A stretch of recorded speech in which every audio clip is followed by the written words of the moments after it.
ಬಾಲಕಿಯರ ಸರ್ಕಾರಿ ಪದವಿ ಪೂರ್ವ ಕಾಲೇಜ್ ಮೈಸೂರು.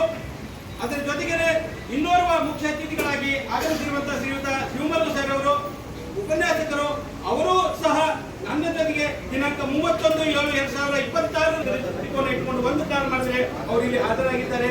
ಅವರಿಗೂ ಸಹಿತ ಈ ಕಾರ್ಯಕ್ರಮದಲ್ಲಿ ನಾನು ನೆನೆಸಿಕೊಳ್ಳುತ್ತಾ ಅದರ ಜೊತೆಗೆ ಈ ಕಾರ್ಯಕ್ರಮದ ಸಾನ್ನಿಧ್ಯವನ್ನ ವಹಿಸಿಕೊಳ್ಳುವುದರ ಜೊತೆಗೆ ಕಾರ್ಯಕ್ರಮದ ಸನ್ಮಾನ್ಯ ಶ್ರೀಯುತ ಯಮನಪ್ಪ ಗಿರಿಜಾಲಿ ಸರ್ ಅವರೇ, ಅದರ ಜೊತೆಗೆ ಈ ಕಾರ್ಯಕ್ರಮದಲ್ಲಿ ಮುಖ್ಯ ಅತಿಥಿಗಳಾಗಿ ಭಾಗವಹಿಸಿರುವಂತಹ ನಮ್ಮ ನಿಮ್ಮೆಲ್ಲರ ನೆಚ್ಚಿನ ನಿವೃತ್ತ ಉಪನಿರ್ದೇಶಕರಾಗಿರುವಂತಹ ಸನ್ಮಾನ್ಯ ಶ್ರೀಯುತ ಚನ್ನಬಸಪ್ಪ ಕುಡಿಗೇರಿ ಸರ್ ಅವರೇ, ಅದರ ಜೊತೆಗೆ EN ಓಂಕರ್ ಸರ್ ಅವರು ಗುಲ್ಬರ್ಗದಿಂದ ಆಗಮಿಸಿದ್ದಾರೆ.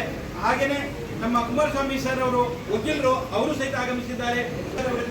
ದೇವದಾಸ್ ಮಾಲೆ ಸರ್ ಡಾಕ್ಟರ್ ಗುಲ್ಬರ್ಗ ವಿಶ್ವವಿದ್ಯಾಲಯ ಅವರು ಇದ್ದಾರೆ. ಅವರೆಲ್ಲರಿಗೂ ಸಹಿತ ಈ ಸಂದರ್ಭದಲ್ಲಿ ನೆನೆಯುತ್ತಾ ತಮ್ಮೆಲ್ಲರನ್ನ ನನ್ನ ಕಾರ್ಯಕ್ರಮದಲ್ಲಿ ಭಾಗವಹಿಸಿ ನನಗೆ ಅಭಿನಂದಿಸಲು ಆದೇಶವಾಗಿರುವಂತ ನನ್ನ ಎಲ್ಲ ನೆಚ್ಚಿನ ಸುಮಾರು ಗುಲ್ಬರ್ಗ ವಿಶ್ವವಿದ್ಯಾಲಯದಿಂದ ಉಪನ್ಯಾಸಕರಾಗಿ ಆಯ್ಕೆಯಾಗಿರತಕ್ಕಂಥವರು ನಮ್ಮ ಒಂದು KPSC ಥ್ರೋ ಏನು ಆಯ್ಕೆ ಆಗುವಂತ ಸಂದರ್ಭದಲ್ಲಿ ಒಂದು ದೊಡ್ಡ ನಮಗೇನು ಗಂಡಾಂತರ ಅನ್ನುವಂಥದ್ದು ಎದುರಾಗಿತ್ತು.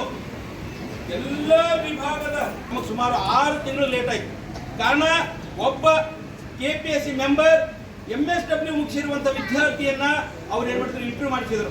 ಹಾಗಾಗಿ ನಮಗೆ ತೊಡಕುಂಟಾಗಿ ಸುಮಾರು 6 ತಿಂಗಳು ನಮ್ಗೆ ಲೇಟ್ ಆಯ್ತು.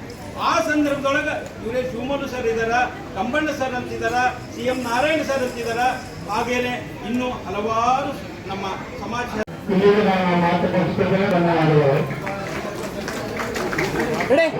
ಸರ್ ಮುಂದೋಡಿ sir.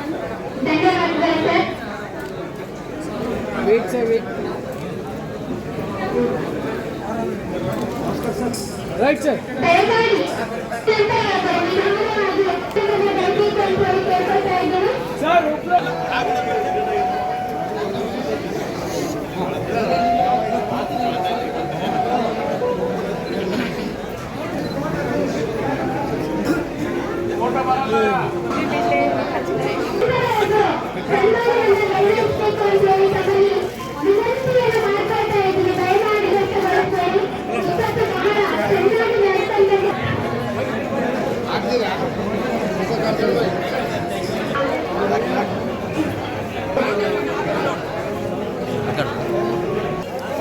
Sir sir sir sir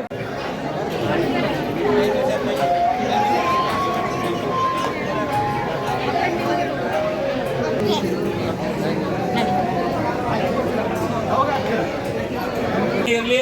ಅವರ ಈ ಎಲ್ಲರ ಸ್ನೇಹಿತರ ಏನು ಒಕ್ಕಟ್ಟು ಇದೆ, ನಮ್ಮೆಲ್ಲರ ಸ್ನೇಹಿತರ ಪರಸ್ಪರ ಸಹಕಾರ ಅನ್ನುವಂಥದ್ದು ಏನಿದೆ, ಅದಕ್ಕೆ ಪೂರಕವಾಗಿ ನಾವು ಸುಮಾರು 6 ತಿಂಗಳ ನಂತರ ಜೂನ್ ತಿಂಗಳಲ್ಲಿ 97ರಲ್ಲಿ ಉಪನ್ಯಾಸಕರಾಗಿ ಪ್ರಥಮ ಬಾರಿಗೆ ಸೇವೆಯನ್ನು ಆರಂಭ ಮಾಡಿದ್ದೀವಿ. ಸುಮಾರು 29 ವರ್ಷಗಳ ಕಾಲ ಸುದೀರ್ಘವಾಗಿರ್ತಕ್ಕಂಥ ಸೇವೆಯನ್ನು ಸಲ್ಲಿಸಿ ನಾನು ಕೊನೆಗೆ 1 ವರ್ಷ 1 ತಿಂಗಳ 11 ದಿವಸ ಪ್ರಾಚಾರ್ಯನಾಗಿ ಬಾಲಕಿಯರ ಸರ್ಕಾರಿ ಪದವಿ ಪೂರ್ವ ಕಾಲೇಜ್ ಯಾದಗಿರಿಯಲ್ಲಿ ನನ್ನ ಕರ್ತವ್ಯವನ್ನು ನಿರ್ವಹಿಸಿದೆ. ಇಷ್ಟು ಸಾಮಾನ್ಯವಾಗಿ ಪ್ರತಿಯೊಬ್ಬರಿಗೂ ಸಹಿತ ಇಲ್ಲಿ ತಮ್ಮ ಬದುಕನ್ನು ಕಟ್ಟಿಕೊಳ್ಬೇಕಾದ್ರೆ, ನಿರ್ಮಿಸಿಕೊಳ್ಬೇಕಾದ್ರೆ ಅತ್ಯಂತ ಅಗತ್ಯವಾಗಿ ಬೇಕಾಗಿರ್ತಕ್ಕಂಥದ್ದು ಇಲ್ಲಿ ಉದ್ಯೋಗ.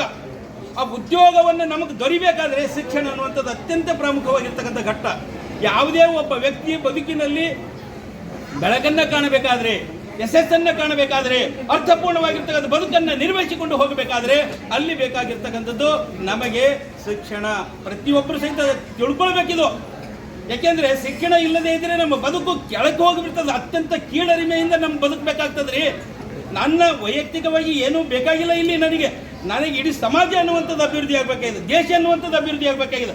ಆ ದೇಶ ಅಭಿವೃದ್ಧಿ ಆಗಬೇಕಾದ್ರೆ ಸಮಾಜದಲ್ಲಿ ಸಮಾನತೆ ಅನ್ನುವಂಥದ್ದು ಬರಬೇಕಾದ್ರೆ ಎಷ್ಟು